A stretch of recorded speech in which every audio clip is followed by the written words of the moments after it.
In section 7.3, we're going to continue our study of trying to find sides and angles of oblique triangles. The first fact that we have in our note says, in any triangle, the sum of the lengths of any two sides must be greater than the length of the remaining side. So for example, if you try to construct a triangle with sides of length 4, 8, and 15, you're going to run into a problem, because notice the sum of the two smaller sides is only 12, which is not greater than 15. So, I mean, you have this isn't a scale, but you have a side of length 15, you have a side of length 4, and a side of length 8. And no matter how much you wiggle these two sides, you can't get them to meet and make a triangle. That's the issue, right? I mean, it's clear to see if I made that 1, 1, and 15, there's no way you're going to get a triangle out of that, because those are never going to meet. So the point of that is just to get you to realize that just because a problem may give you information about a triangle, that doesn't even mean that a triangle with those dimensions even exist. Okay. In this section, it's called the law of cosines. I'm not going to derive it like I did law of sines. It's not so hard to remember. There are three versions of it, but if you can just remember the general pattern, you can have all three, just like I did with the area formula in the last section. So the first part starts like Pythagorean theorem. So the first one, a squared is b squared plus c squared. So one side squared is equal to another side squared plus another side squared minus 2 times the product of those two, bc, times cosine, because it's the law of cosines, of the angle. You take cosine of an angle, it's the angle that's paired with the side here, so cosine A. Okay, so if you can just remember the generic pattern, you can do all three. Let's do the one with b squared. So b squared is a squared plus c squared. So whatever side you start with here, it's the other two sides squared, minus 2 times those, ac, cosine of the angle that's paired with little b, which would be capital B, and then likewise c squared is a squared plus b squared minus 2ab cosine big C. So those are the three versions. If you can just remember the generic form, you can get all three. So let's look at this third formula for a second. What if we were using the law of cosines on a right triangle? In particular, we were using C as 90 degrees. So what happens if C were 90 degrees? That's what the question is proposing.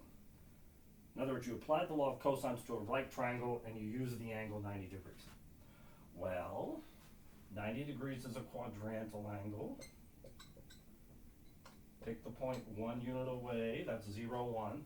The first number is cosine, the second number is sine. So what's the cosine of 90 degrees? The cosine of 90 degrees is 0. If I replace cosine of 90 degrees with 0, notice what does that leave me? C squared is a squared plus b squared minus 0. And notice what we have. We have the Pythagorean theorem.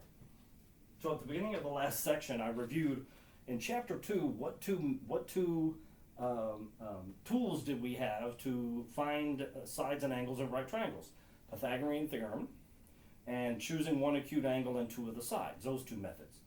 Notice the law of sines that we did in the last section was the choose the acute angle and two sides, right? The law of cosines on a right triangle is Pythagorean theorem.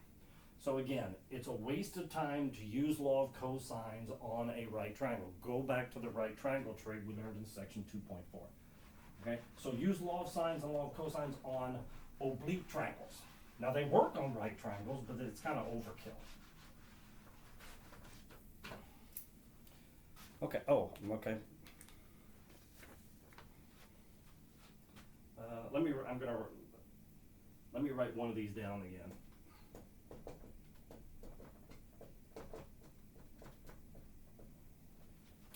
Okay. Now I want to talk about what do you have to be able to solve to find something with the law of cosines. Notice in law of sines that we did, there were 4 variables. So if you knew 3 of them, you could find the 4th. How many variables do we have here? Little b, little a, little c, a and c again, and capital B. It's 4. Notice it's all 3 sides and one of the angles. So there are 4 things in law of cosines. You need to know 3 of them to find the 4th. Notice if you were wanting to find angle B, which of the 3 formulas would you use? Well, there's only one with angle B in it, this one. So if you're looking for an angle, it's the formula with the B, with the angle you're looking for here. So if you're looking for angle C, it'd be cosine C, and you'd start with C squared. If you're looking for angle A, it'd be cosine capital A, starting with A squared. Now, what if you're looking for a side? Now, and all three of them have a B squared. Let me write the A squared to B squared plus C squared minus 2BC cosine A. Suppose you were looking for B, little b. Right? All three formulas have little b in it. Which one would it make more sense to use? Notice in this formula, little b only occurs once. Right? If you knew the others, you could just plug all these in. So you could find little b. Now, this one also has little b in it. It's there and there. But notice this one's harder to solve, because if you knew little a and little c and capital A, you'd have all these numbers plugged in. You'd have a b squared and something times b here. It'd be a quadratic equation, but you'd have b in two places. So you'd either have to factor or use quadratic formula. In this one, b only occurs in one place, right here, little b. So you could use this to find little b, but it makes sense to use this one. It's easier. So if you're looking for an angle, right, if you're looking for angle b, use this one. You have to. If you're looking for little b, you use this one. Right? So whichever variable I'm looking for, if I'm looking for b or little b or capital B, I use this one. If I'm looking for little a or capital A, I use the one that starts with A squared and ends with capital A. And if I'm looking for C or little c or big C, I use the one that starts with little c and ends with capital C. It's easy to remember. Okay, so let's do an example. Look, it says suppose B is 31 degrees, A is 4 inches, and C is 8 inches, and it says find little b. Okay, so if I'm looking for little b, I use this one. Right, so I start with b squared. Little b squared is a squared plus c squared minus 2 times 4 times 8 times cosine. Now, whatever side you start with, the angle that goes with it is here, so 31 degrees. Remember, this is called the law of cosines because that's cosine in it. Well, this is easy. These are all numbers, so we can just punch all those in and see what we get. You should be punching along with me. So 4 squared plus 8 squared minus 2 cosine 31. B squared is about 25.1413. If you take the square root of that to get B, it's about 5.01 if you go to two places. Inches. Okay? That's all there is to it. Did I make this too complicated? I mean, we had little a and we had little c. Couldn't I have used Pythagorean theorem to find b? Why not just use Pythagorean theorem? Well, the reason is I don't know that this is a right triangle. Remember, Pythagorean theorem only works in right triangles. I know capital B is 31 degrees, but I don't know that A or C are right angles. Okay, if you don't know that a triangle is a right triangle, you cannot use Pythagorean theorem on it. And in fact, 4 squared plus 5.01 squared is not 8 squared, so it's not a right triangle after all. Okay, so the next example.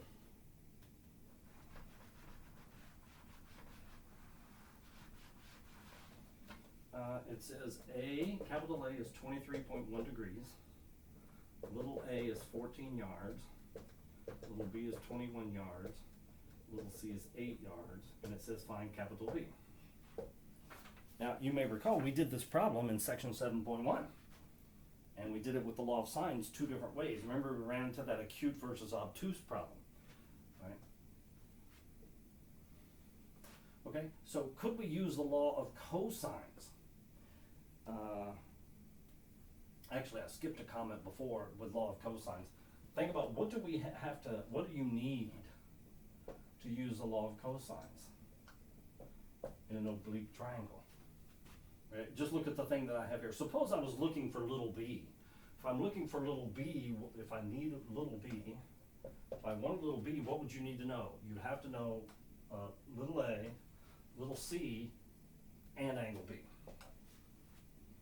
But notice in the picture what you need. To find a side, what do you need to know? The other two sides and the angle in between. Remember where we saw that before about two sides and the angle in between? That was the area formula they gave in the previous section. I don't know why they put it in that section, but you need two sides and the angle in between to find the other side. Now what if you're looking for an angle? If you're looking for an angle, what do you need to know? Okay, so suppose I was looking for angle B. What would you need to know? You need to know little b, little a, and little c, all three sides. Notice it's different information here versus the law of sines, right? Law of sines, remember, if you were looking for an angle, you needed the side opposite that and a pair, another pair. I forgot what I said. If you were looking for a side, you need the angle opposite it and another pair. That was for law of sines. For law of cosines, what do you need to know? Two sides and the angle in between are all three sides. So to find anything with law of cosines, you have to have at least two sides, okay? That's not true for law of sines, so that they need different things. So again, when you're doing homework in both these sections, get in the habit of asking yourself, even if it's in the law of sines section and you know it's a law of sines problem, ask yourself, could you use law of cosines on it? Okay, so here, we already did this problem.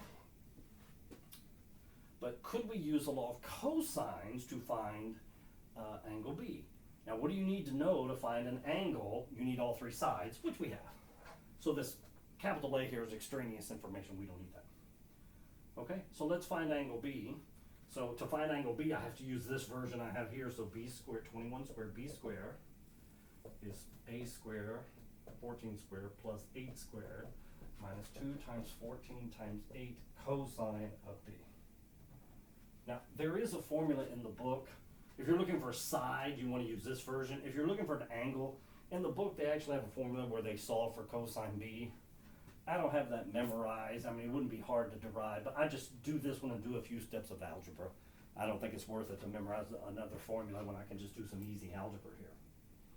Okay, so let's take a few steps to simplify. Well, 21 squared is 441. Now I'm going to add these two terms together. 14 squared plus 8 squared is 260. I'm going to multiply these together. Don't forget the negative sign. So 2 times 14 times 8 is negative 224 cosine B. Okay, so I added these two together to get that value. I multiplied these. Now be careful. There's a subtraction sign here. Order of operations is multiplication before addition or subtraction, right? That's why I didn't combine these together. Order of operations, you have to multiply these two together before you can combine it with the 260. You cannot subtract the 224 from the 260. That is a common mistake I've seen over and over again for 30 years. You cannot subtract the 224 from the 260 at this point. Now I'm trying to get cosine B by itself. So what do? Subtract 260 from both sides. So 441 minus 260 is 181. Don't forget the negative. That's another common mistake I see. Right? So you cannot combine these together, so you subtract 260 from both sides. And then when I divide both sides by the negative 224, I get cosine B is 181 over minus 224. Remember when we were doing some solving of trig equations in chapter 1, I said typically you want to work it down to trig function equals trig function or trig function equals a number.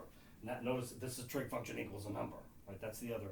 In that section we were focused on the chapter of trig function is trig function. Well, how do you get angle B, right?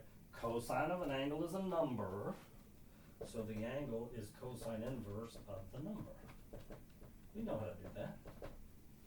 So cosine inverse of 181 over negative 224 is about 143.90 degrees if you go two places.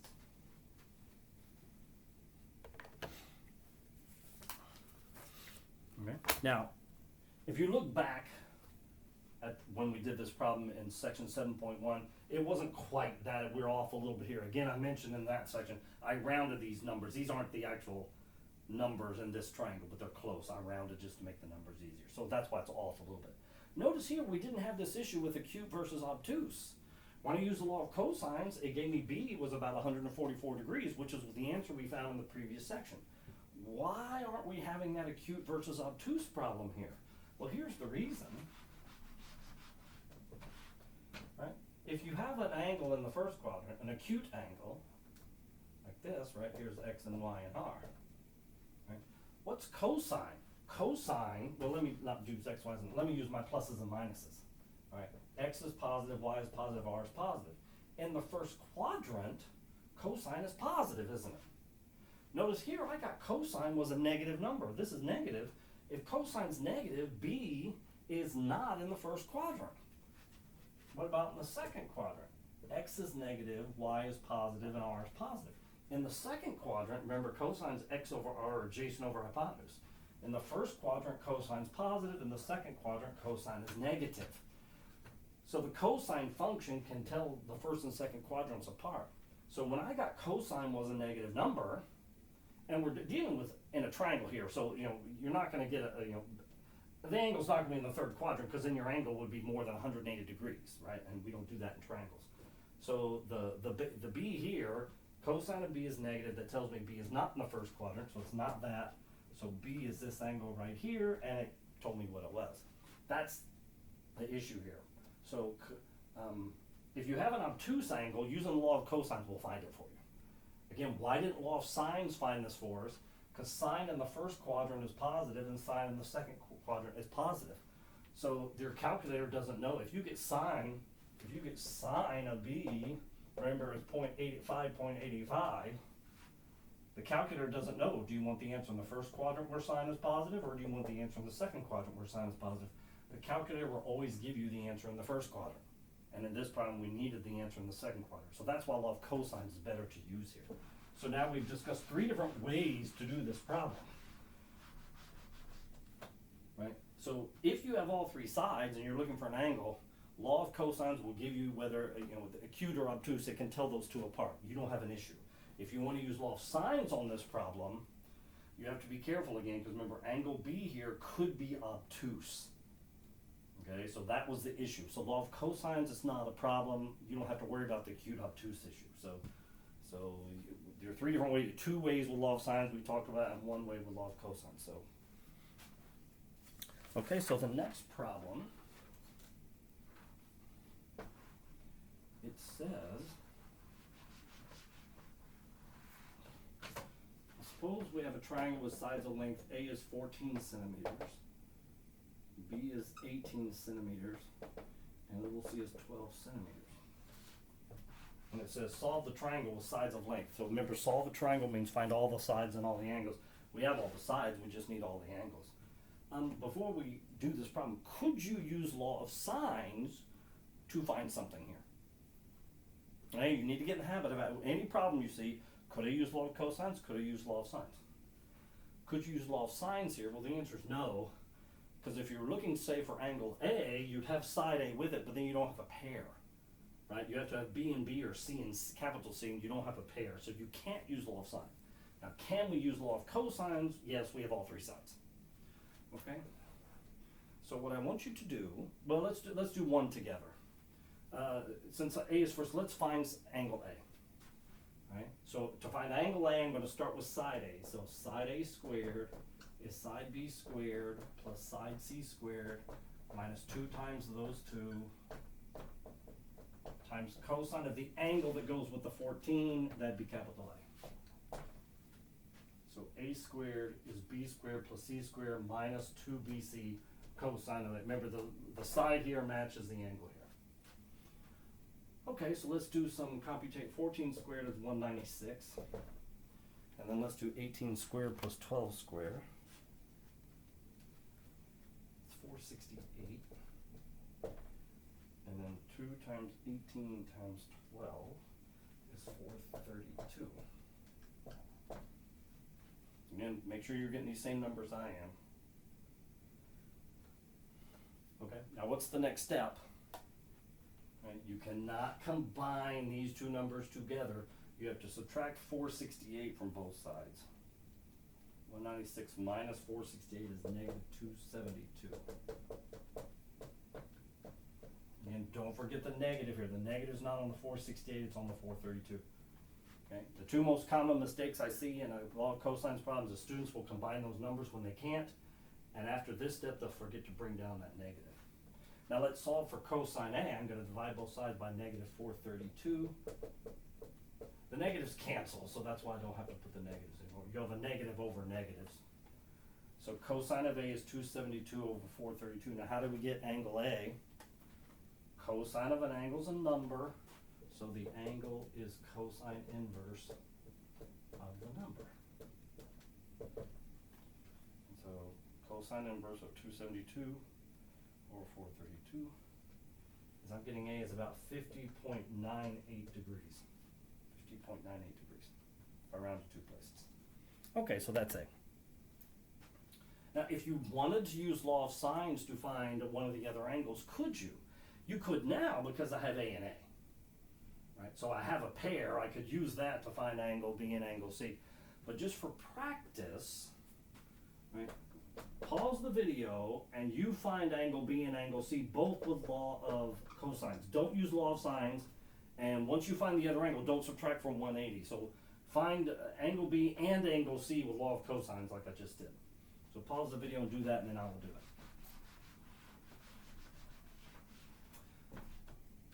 Okay, so let me do angle B. So I start with side B. 18 squared is 14 squared plus 12 squared minus 2 times 14 times 12 cosine of B.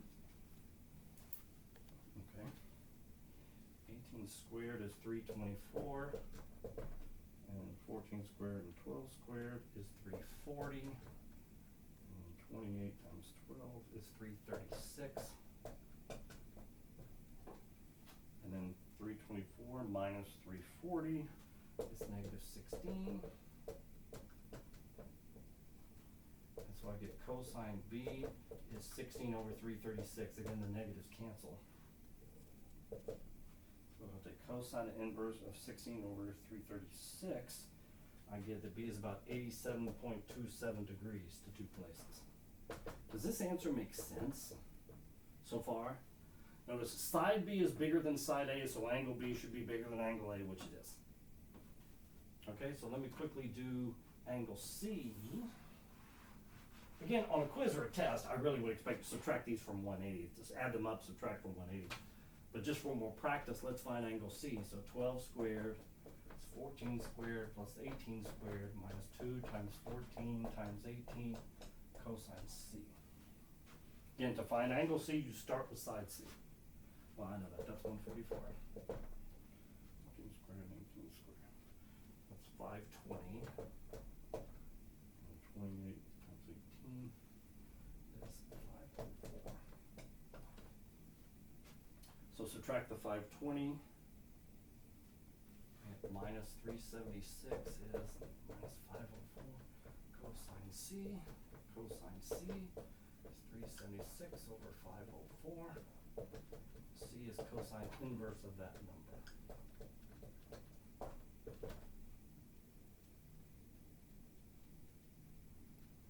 I got about 41.75 degrees.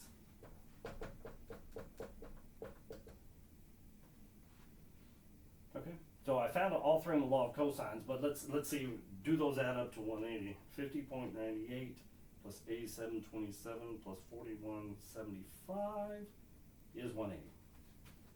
Again, on a quiz or a test, I wouldn't have used law of cosines to find all three. I would have used law of cosines to get A. I would have used law of sines to get B. Well, maybe not. Notice B is the largest side, so B could have been obtuse. Once I found A, I would have found C with law of sines, then subtracted the sum of A and C from 180 to get B. It turns out A was acute here, but you wouldn't have known that ahead of time. So once you found A, if you want to use law of sines, you should have found C. Or the smart way to do this problem from the beginning, B is the largest side, angle B could have been obtuse. Use law of cosines to find B first. That's what I should have done. Then when I get B is acute, B is the largest side. I know the other ones are acute, so I could use law of sines. So it helps to plan ahead. I didn't plan ahead on this one because I knew I was going to do all three of the law of cosines. Okay, the last topic in this section is another area formula. So in the last section we did the area formula. It involved two sides and the angle in between. Well, this area formula, called Heron's formula, sometimes I've seen it called Heron's formula, it only involves all three sides.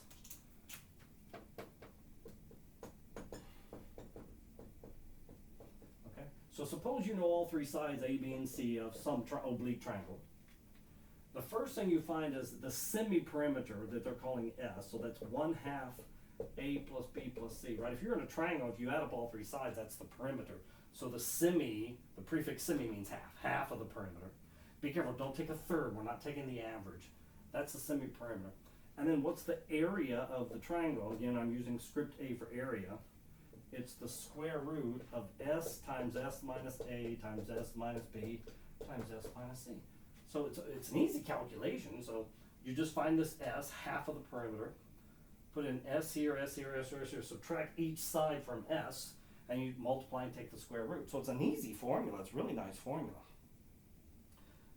Okay, so let's do an example. It says find the area of the triangle in the previous example. Okay, so in the previous example, A was 14 centimeters, B was 18 centimeters, and C was 12 centimeters, okay? Now, could we use the area formula we covered in the last section? No, because remember that formula you had to have at least one of the angles. And I'm pretending we don't know the answer here. I'm just saying we don't know the angles, even though we found them in the last problem. So let's pretend that's all we know for now. Okay, so we can't use the 1/2 AB sine C, capital C, because we don't have angle C. But we have all three sides, which is all you need for this problem. So what's the first step? The first step is to find S. So the sum 14 plus 18 plus 12, and we take half of that. That's 22. Right, 6 and 9 is 15, and 7 is 22. Okay, so S is 22. Well, now you just plug in the formula here. So the area of this triangle is the square root of S, 22, times 22 minus 14, times 22 minus 18, times 22 minus 12. Now, I highly suggest to you, do not try to type all of this in. You're going to make a mistake because there's so many parentheses involved, especially with the square root of the whole thing. I highly suggest you simplify. It's easier to simplify here by hand. It's 22 times minus 14 is 8, 22 minus 18 is 4, and 22 minus 12 is 10. I better check myself because whenever I warn you about making a mistake, I make one. 8, 4, and 10, okay? And so now, I'm not even going to type this in yet. I'm going to leave the square root alone. Let's just type in the radicand. 22 times 8 times 4 times 10 is 70, 40. Now I'll just take the square root. I think it's worth it to take my time and not make a mistake. So I'm getting about 83.90. Now what are the units on this? Each of the sides was measured in centimeters, so this area formula, the area answer is in square centimeters. And I'll ask what I did on the last section when we did an area problem. How big is about 84 square centimeters? Is it like the area of the eraser? Is it the area of this whiteboard? Is it the area of the wall here? How big is 84 square centimeters? Again, you've been using these units your whole life. Well, how big is a centimeter? Remember, about 2.54 centimeters make up an inch. So 1 centimeter is about like that. That's actually, I think, too big. Can you even see it? Right there, the little mark I made. So what's 1 square centimeter? It's a centimeter in each direction. So there's a square centimeter. Can you even see it? Right there, it's 1 square. So imagine 84 of those. It's not very many. Like that. So, okay. So if you can imagine what one of them looks like, I drew 1 square meter on the last section. There's about 1 square centimeter. So 1 inch. I think that's probably too big for a square centimeter. I made it too big. Well, that's way too big. So what's a square inch look like? Well, yeah, ish. Right. Okay, so that's the material for that section.